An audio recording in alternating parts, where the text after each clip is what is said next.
hari abantu uraba ukitegereza bakababazwa n'amajambo, bakababazwa n'ababaca intege, umviriza niba uzi neza ko Imana iri mu ruhande rwawe, ni igiki cyo gutera ubwoba?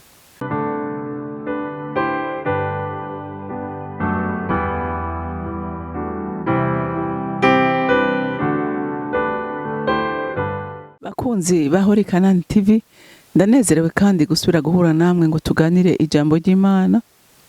Ariko imbere yuko tuganira, reka tubanze twishire mu biganza vy'Uhoraho. Mana y'ububasha, Mana y'ubwiza, uvyagiye ahera cane, wewe bona mwisu ukatubona twese kandi ukatwumvira rimwe twese, ndaguhaye icubahiro n'ishimwe bikubereye. Uri gitangaza Mana, nta usa nawe, nta uringaniye nawe. Uri Imana ikomeza abantu, uri Imana ishigikira abantu, uri Imana imara ubwoba abantu. Ndaguhimbaza mwami wanje ko natwebwe uguhungiye ko wese umumara ubwoba. Nahari bikangisho byinshi by'umugwanizi, uhora hafi y'abana bawe uko bukeye nuko bwije. Kandi n'ijambo ryawe riratubwira iminsi yose ngo ntimutinye bane banje ndi kumwe namwe. Ndagushimire ko n'ubu turi kumwe nawe, utubona twese kandi utwitwararitse. Hanyuma kandi nsengera n'iri jambo urihezagire kugira ngo bazoryumva bose mwami wanje, bagira inkomezi zo kugukorera mu mahoro n'urukundo rwawe. Urakoze kuvyumvise kandi ko wemeye kubikora. Icubahiro n'ishimwe riri byawe mu izina ryawe ryera Yesu Kristo, senze nizeye kuvyumvise. Amen, amen. Rero iyo ijambo ngomba tuganire, turacari mu kuri Nehemiya. Nehemiya n'umuntu vy'ukuri w'icitegererezo. Burya mu buzima bw'umuntu ni vyiza ko umuntu agira umuntu yigirako, cyane cyane nk'abarongozi.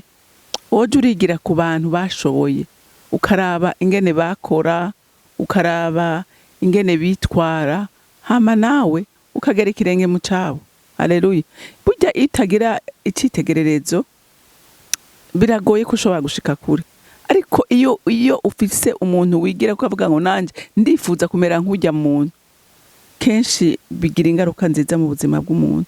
Rero Nehemiya nukuri yakoze ibikomeye kandi yizera Imana ashira ubwoba. Ibyo kumuca intege ntiyabyumviriza. Rero nawe kugira ngo ushobore gushika kure nuko utumviriza amajambo. Haleluya. Nuko utumviriza ibiguca intege, kuko ibiguca intege, haleluya, ntibizobura. Ariko iyo uri kumwe n'Imana, nta na kimwe kigutera ubwoba. Haleluya. Nta na kimwe kigutera ubwoba. Uravuga ngo iyo twavuganye niyo kwizego nukubikora izobikora. Haleluya. Reka rero dusome muri Nehemiya igice cya 2, turasoma umurongo wa 19 n'uwa 20. Ariko Senibarati umuholoni, Tobiya umwamoni umushumba na Geshomu umwarabo bavyumvise baradushinyagurira, batubarirana agakengere bati, ibyo mukora ni biki? Mbega suko mugomba kugarariza umwami? Nanje ndabishura nti, Imana nye n'ijuru niyo izotuma bikunda. Nico gituma twebwe basabyi bayo dushirako tukubaka. Ariko mweho nta mugabane, nta bubasha, nta n'icibutse mufisi Yerusalemu. Haleluya. Urumva Nehemiya yari yaramatanye n'Imana, aramenya ngo iyambariye, iyampaye favere ku mwami, niyo nizigiye kandi ndazi ko n'igikorwa izotuma gikoreka kigashoboka. Haleluya. Murumvise ko bamaze kubona ko batanguye kubaka, Satani ntiyabuze guhagurutsa abantu. Ahagurutsa mumvise yahagurukije Tobiya, ahagurusha Geshomu, ahagurutsa na Senibarati. Haleluya. Kugira ngo bagire iki? Babaca intege, babereke ko ibyo bariko barakora. Icambere babatera ubwoba, ati ibyo muri ko murakora, ati nukugira mugararize umwami. Urumva kugira ngo bumve yuko n'abayuda bose bagira ubwoba bati murabona Nehemiya ibyo yaje kudukwegera.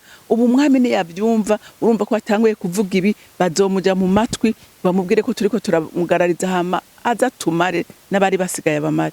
Urumva iterabwoba rya Satani. Hanyuma bacasura bagati kandi je muri ko murubaka, mwe mubona bari bintu barabashinyagurira, barabatwenga. Nehemiya arababwira atumbiriza, ndababwira ikintu kimwe, ati yo mwijuru, ati yo nizeye nizotuma bikunda, ati kandi mwebwe ibimuvuga, ati nta mana mugira icambere. Haleluya. ati kandi nta n'icibutso mufise Yerusalemu, ati twebwe turafise icibutso, twe turafise Imana idushigikiye, twe turafise Imana itugwanirira. Haleluya. Nagira ndakubwire muntu w'Imana, hari abantu uraba ukitegereza bakababazwa n'amajambo, bakababazwa n'ababaca intege, bakababazwa. Umviriza, niba uzi neza ko Imana iri mu ruhande rwawe, n'igiki cyo gutera ubwoba, n'igiki cyo guca ivuto. Haleluya. Uyu munsi ushobora kubona ibintu vyirabura, ariko nagira ndakubwire Imana ntiri kure yawe. Imana irakwegereye cyane gusumba uko izi mpuzu twambaye zitwegereye. Haleluya. Niko n'ijambo ry'Imana ribivuga. Nehemiya aramenya neza ati jewe nta wunyiganyiza, narahagurutse gukora, nta kici intege, nta kici ivutu. Rero abantu kenshi baragira ubwoba, ugasanga bumva amajambo abantu bavuga, canke bakaraba ubunini bw'igikorwa, canke bakaraba uko ibintu bisa. Umviriza, Imana ntikangwa nuko ibintu bisa. Haleluya. Imana ntikangwa nuko ibintu bisa, ntikangwa nuko ibintu vyononekaye. Imana nta kintu na kimwe gishobora kuyikanga. Haleluya. Rero nawe igihe wayimenye by'ukuri ukabuzi ko ariyo yavuze, ntabwo bana bumwe wogira. Haleluya. Ikibazo tugira ntitwizera. Ikibazo ntitwizera. Kandi ikintu Satani nabonye akoresha cyambere ni iterabwoba. Hama nawe ukacubona ibintu vyanse, ukacubona ibintu bidakunda, ibinda bibabwiza ukuri. Nanje birambako haraho aza kakongorera kakwereka ko ibintu atanzira, ariko iyo usenga mpemu yera arakongorera, ugasanga urahagurutse, intege nke ziragiye, ugasubiramo inkomezi, ukizera ko ibintu bishoboka. Haleluya. Haleluya. Rero nta wundi muti nzokwama ndabibabwira imisi yose, kuko nta kindi kintu na kimwe kindi cotuma ibintu bikunda atari kuba imbere y'Imana. Nta kindi cyo tuma bikunda, kuko umwasi wewe ntabashaka kutera imbere, umwasi wewe ntabashaka ko ukora ivyiza, umwasi abashaka ko ibintu byose bigenda nabi. Ariko mwijuru hari Imana idushigikira muri vyose. Haleluya. Haleluya. Uravye abakozi b'Imana benshi tubona ngaha muri Bibiliya barahuye n'iterabwoba rya Satani, ariko bizera Imana. Haleluya. Bizera Imana. Bizera Imana kandi Imana irabatabara. Iyo turiko turaba nk'umuntu nka Dawidi yahuye n'ibintu bikomeye. Haleluya. Ahura n'intambara, Satani amutereza n'ukuri ibintu biteye ubwoba byinshi. Ngira ngo nta muntu atazi inkuru ya Dawidi. Yahuye n'intambara kuva akiri umwana, ariko yari yaragize iki? Yari yaramenye Imana. Haleluya. Yari yaramenye Imana. Satani aranamugerageza umunsi umwe, amuzanira umwami Sawuli hamwe n'ingabo zibe zimubwira ati nukuri Imana imuduhaye kuri plateau uyu munsi tumwice. Kandi ubirabisha amaso wavuga ko ari Imana imukuzaniye. Urabona umuntu yaje mu kwihagarika mu isenga, Dawidi arimwo n'ingabo ziwe, ata wundi muntu umwe bari kumwe. Aho niwe tubona ko Imana imugiriye neza. Ariko Dawidi aravuga ati iyi ni Satani igomba kuntesha umugisha wanje. Aramenya neza ko adashobora kwica umuntu yasizwe. Haleluya. Arababwira ati nimureke intambara si yacu, intambara ni y'Uhoraho. Haleluya. Haleluya. Hari abantu bahishuriwe Imana. Ese natwe ico duha uyu munsi tugahishurirwa Imana, tugahishurirwa ubushobozi bw'Imana, tugahishurirwa urukundo rw'Imana. Imana nta muntu numwe itera umugongo. Abana b'abantu ni twebwe tuyitera umugongo, abana b'abantu ni twe tutayizera, ariko yoyo n'umwizigirwa iminsi yose.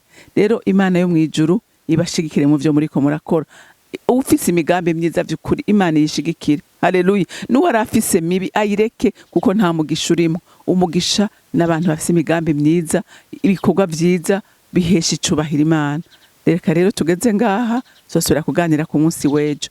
Mana data rugira vyose uri mwijuru, ndagushimira kuko uri Imana nziza, ndagushimira kuko uri Imana idukunda, ndagushimira kuko uri Imana idushoboza.